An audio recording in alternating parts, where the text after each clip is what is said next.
to date, everything that I've learned from Dad, and it's just about sort of doing things in the way that it's always been done, and probably not really looking at how things are happening.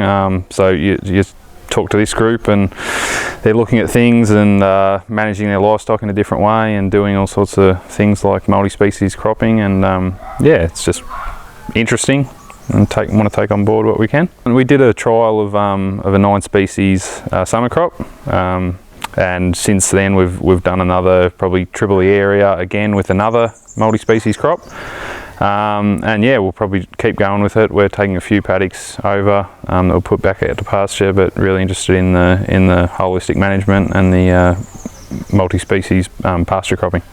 You have noticed a lot of insects, so things like on some paddocks you'll see no insects, and on the multi-species paddock ladybirds and bees all over it, which is, yeah, probably a short period of time. It's maybe just notice it because you're looking for it, but yeah, it's pretty interesting.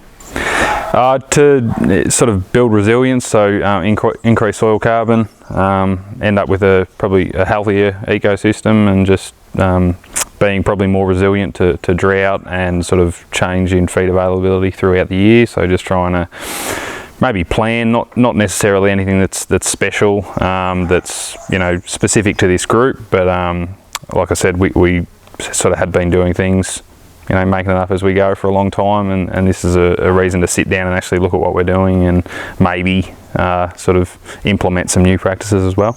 I think there's probably a bit of a lot of people are worried around sort of food security and what the climate's going to be, and I think this is a way to maybe mitigate against that impact, but also adapt and try and make the farm more resilient. Yeah, and it's just sort of really interesting. I think if you can, yeah, make something that's sort of a little bit greener and holds a bit more moisture, then yeah, it's going to be worthwhile.